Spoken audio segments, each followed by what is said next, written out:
Just take a good look at this. It's peaceful, right? Almost alien. A huge, empty salt flat. Now, today, we think of salt as, the cheapest thing in our kitchen. Just a simple seasoning. But for pretty much all of human history, this stuff, sodium chloride, was so valuable, they called it white gold. And yeah, nations were willing to go to war and kill for it on a massive scale. All right, so let's get into it. To really get why empires would rise and fall over salt, you first have to understand why our own bodies are so desperate for it. And I'm not just talking about taste. This is about basic survival. See, every single nerve impulse, every time you flex a muscle, even every thought that pops into your head, all of it depends on sodium. Without it, you just stop working. The medical term for this for when you're critically low on salt is hyponatremia. And trust me, it's a terrifying way to go. As your sodium levels just plummet, your brain literally starts to swell up inside your skull. That leads to confusion, seizures, a coma, and then total metabolic failure. This isn't some slow starvation, it's a super rapid biological collapse. And it's this fundamental weakness in all of us that rulers and generals throughout history learned how to exploit. So, take a look at this. This slide really changes how you see one of the most famous disasters in history. We all learn in school that Napoleon's army was crushed by the Russian winter, right? Well, that's only half the story.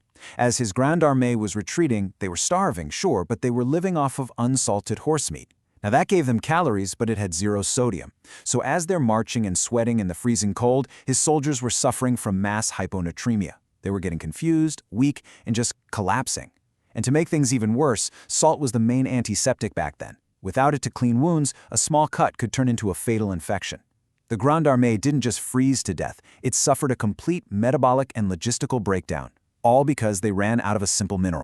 So it didn't take long for states to figure this out. Once they realized salt was this ultimate biological kill switch, the next logical step was obvious. Control it. Because if you controlled the salt, you controlled the people. You controlled armies, you controlled how food was preserved, and you controlled a massive, massive source of tax revenue. Survival itself became a commodity you could tax. And nobody understood this better than the Venetians. They didn't just see salt as some product. They literally called it the true foundation of our state. Think about that. The entire Venetian Empire, all that incredible wealth, its powerful navy, the Renaissance art, it was all built on a completely ruthless monopoly of the Adriatic salt trade. They would actually wage war just to destroy a competitor's tiny little salt pan. That's how serious they were. And this wasn't just Venice. You can see this universal pattern right here in this table. It doesn't matter if you're looking at Venice fighting its rival Genoa, or the Pope taxing his own cities into the ground to pay for his armies, or Imperial China setting up a state monopoly way back in 1190 BC to fund the military, or, of course, pre-revolutionary France and its infamous gabelle tax. The playbook was always the same. Monopolize salt, tax the heck out of it, and use that money to project power. Yeah, that Salt War of 1540 is a really chilling example of this. When the city of Perugia revolted against a new salt tax from the Pope, Pope Paul III sent an army to just crush them. But it was the punishment that was truly something else. He built a massive fortress, the Rocca Paulina. But here's the twist. It wasn't to defend the city. It was to dominate it. The cannons were pointed inward, right at the citizens. The cultural scar from this is so deep that to this day, the traditional bread in that region is made completely without salt. It's a 500-year-old protest baked into their daily food. And here's the thing, right? When you start taxing something people literally need to live, you don't just create revenue. You create deep, simmering resentment. And eventually, that resentment is going to boil over into open rebellion. The history of salt taxes is, in a lot of ways, the history of the revolutions they sparked. Okay, let's jump over to France, because the French salt tax, the gabelle, was just a masterclass in engineered inequality. I mean, look at this. The price of salt could be 40 times higher in a place like Paris than in a neighboring region like Brittany. And in those high tax areas, every single person over the age of 8 was legally forced to buy a certain amount of salt every year, whether they needed it or not. This completely bonkers system created, as you can imagine, a massive black market for smuggled salt. And how did the state respond to this smuggling? With absolute brutality. They had a special police force, the Gabelous, that patrolled the country, and the punishments were just severe. This number here is staggering. Over 3,000 people a year were being arrested, thrown in prison, or even executed just for smuggling salt. The gabelle turned regular people into criminals, and became this constant, grinding source of hatred for the king. So it's really no surprise that when the French Revolution finally exploded, this was one of the main triggers. When the Third Estate wrote up their official lists of grievances in 1789, everything they wanted changed, getting rid of the hated salt tax was right there at the top of the list. It was a perfect symbol of everything wrong with the old government: its inequality, its injustice, and its tyranny. And this wasn't just a French thing. Way back in 9th century China, the state's salt monopoly had created this incredibly powerful shadow economy. And there was this guy, Huang Zhao, a rich salt smuggler who'd failed his big government exams. Well, he used the resources and the connections from his smuggling network to raise a massive rebel army. He ended up sacking 2 imperial capitals and almost brought the entire Tang dynasty crashing down. It's an amazing example of how the black market created by the tax could become strong enough to challenge the state itself. Okay, so as we move into the more modern era, the logic of salt warfare doesn't go away. It just adapts. It shifts. The weaponization of salt moves from taxes to something more direct: strategic denial, using industrial and military power to literally starve an enemy's army and its people. A really dramatic example of this is the fall of the Great Songhai Empire in West Africa. Morocco wanted to control the super profitable gold salt trade, so they sent an army straight across the Sahara Desert.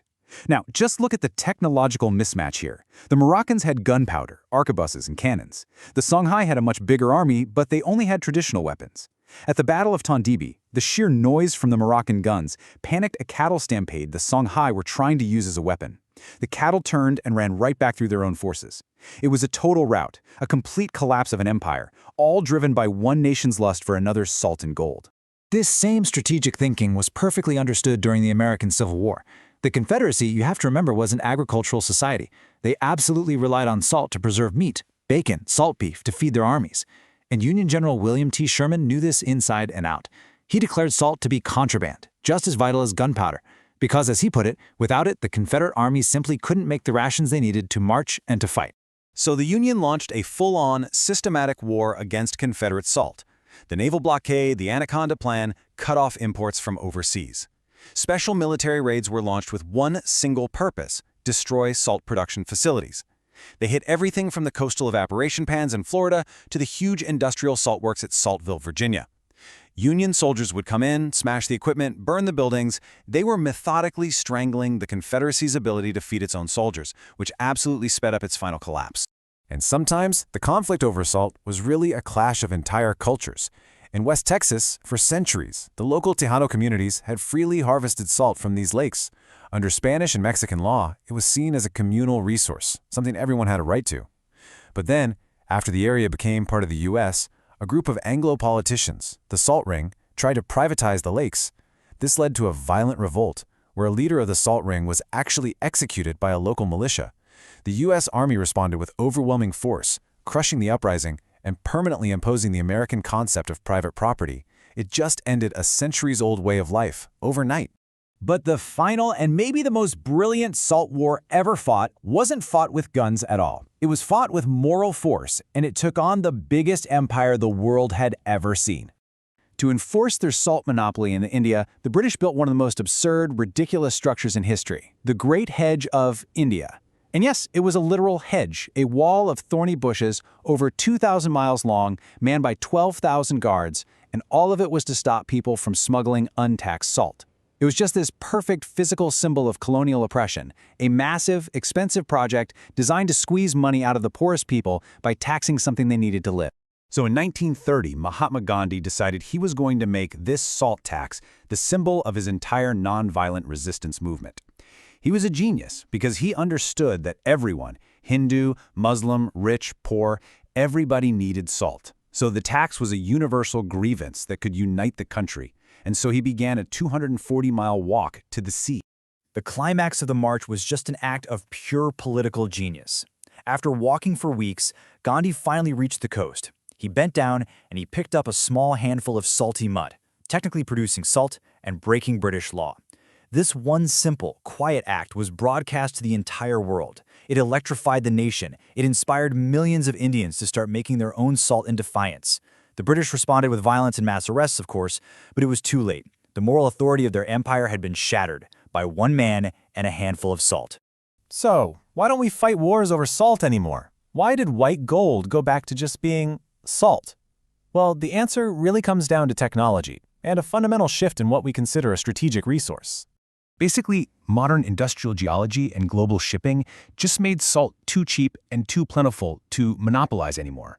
The power of a regional producer like Venice was completely broken. But the logic of the salt war? That hasn't gone away. The strategic anxiety that nations once felt over salt mines and coastal salt pans, it's simply transferred to new resources. Today's white gold might be oil fields, lithium deposits for our batteries, rare earth minerals for our electronics, or, and this is a big one, access to fresh water. And that brings us to our final thought here. The story of salt teaches us a really powerful lesson. When access to something that's a biological or a technological necessity is threatened, conflict usually follows. The commodity changes, but that fundamental dynamic, it stays the same. So the question we're left with is this: what is the salt of the 21st century? Let us know what you think in the comments. Thanks so much for watching this deep dive into white gold. If you found this fascinating, please be sure to subscribe and like this explainer. It really helps us explore more of these hidden histories for you.